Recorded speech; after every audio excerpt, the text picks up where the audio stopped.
back to Deutsch-Stunde with Rob here at Core Languages. We're going to talk about reflexive pronouns and reflexive verbs. So, reflexive pronouns, what are those?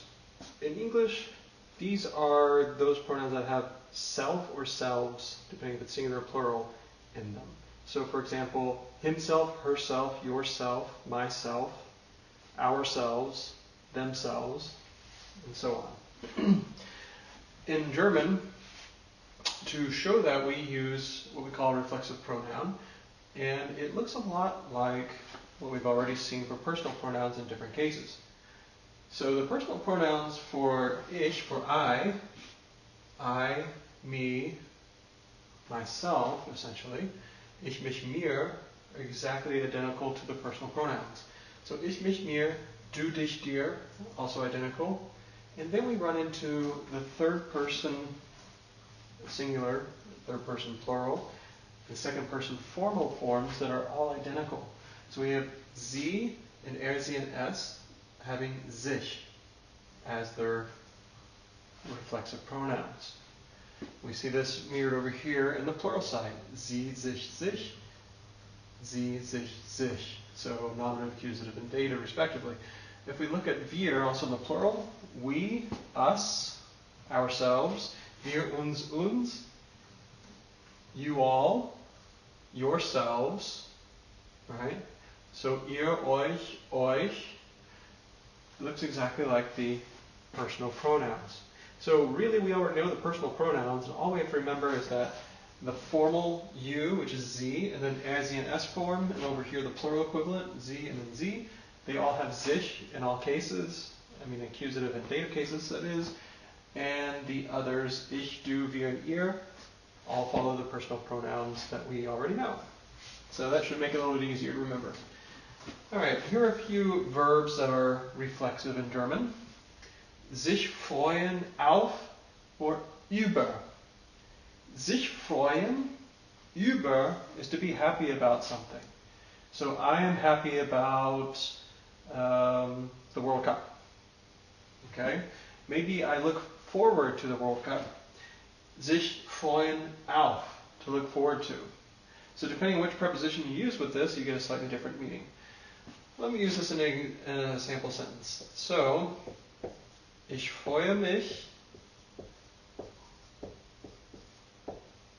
auf, and this is accusative, Weltmeisterschaft.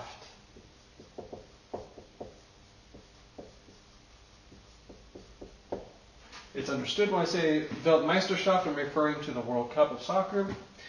Ich freue mich, I'm using the accusative reflexive pronoun here because this is an accusative reflexive verb. Now there are some that only take dative, and we're going to get to one of those in a moment, and there are some that can take either or. So ich freue mich auf die, this is also accusative, Weltmeisterschaft.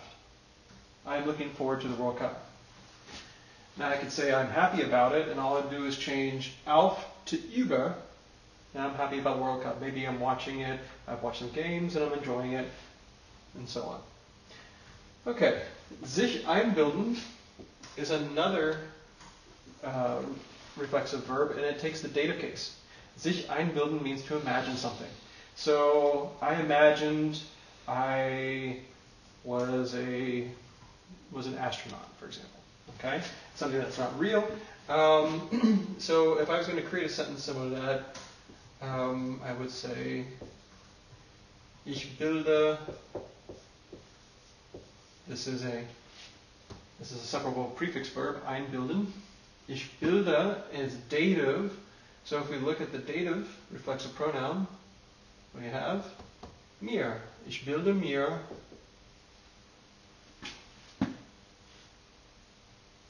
ein. I imagine that I am famous. Okay?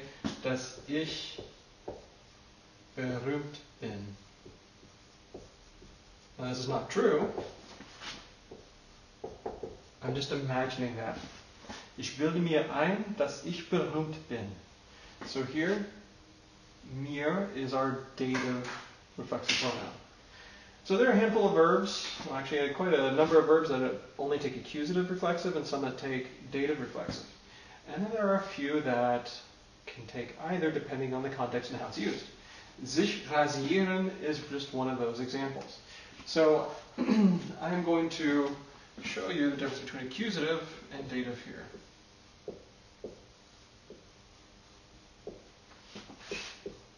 With accusative, you're going to be talking about, in this particular case, your entire self. You as a whole person, you'll use that in the accusative case. Now, if you're talking about, so it's like if you shaved, you just want to say in general, I shaved today, I could say that, and it's inferred that it's you who's shaving, right? And that's going to be in the accusative.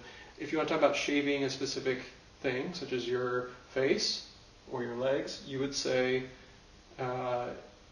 you would use this with a dative reflexive pronoun. Okay, so ich rasiere mich jeden Tag. I shave every day. Very general statement. I'm going to use the accusative mich in this case. Now, if I want to talk about shaving my face every day, then I'm going to go to the dative case.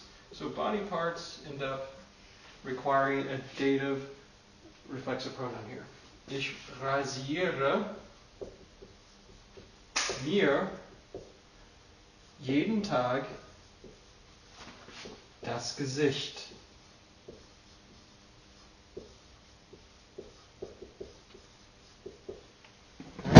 So what it's saying is, I shave my face every day. Okay? If you translate directly, it becomes very awkward. We don't say in English, I shave myself the face every day. That just doesn't work. Or I shave myself every day the face. That's very stilted sounding. So we want to avoid thinking of, in terms of a direct translation from German to English and vice versa. Here, just know that the form is, if you're talking about yourself in general, and it's a routine hygienic thing, which is what most of the reflexive are that go between accusative and dative, then use the accusative form. So ich rasiere mich jeden Tag. Yeah, I shave every day. If you get more specific, make sure you use the dative. So another example of this is sich anziehen. Sich anziehen means to get dressed. So anziehen, I'll just write that up here, is also a separable prefix verb.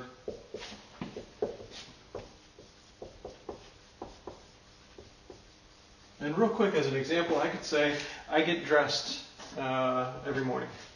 Right? So, ich ziehe mich jeden Morgen an. So I get dressed every morning. If I say I put on jeans every morning, or pants, or what have you, or shirt, a jacket, ich ziehe mir die Hose an. So I went from mich to mir because now I'm talking about putting on an article of clothing, and it's implied it's on a particular part of my body, but not my entire body. So you put on a jacket, you put on a shirt, put on socks, shoes, you would use the dative case. If you just want to say you're getting dressed, then you can use the accusative case. So ich ziehe mich an, ich ziehe mir die Handschuhe an. I put on the gloves. All right, that's our general overview for reflexive pronouns. Hopefully that was helpful, and if you have any comments, please feel free to leave them down below. And as always, auf Wiedersehen und tschüss.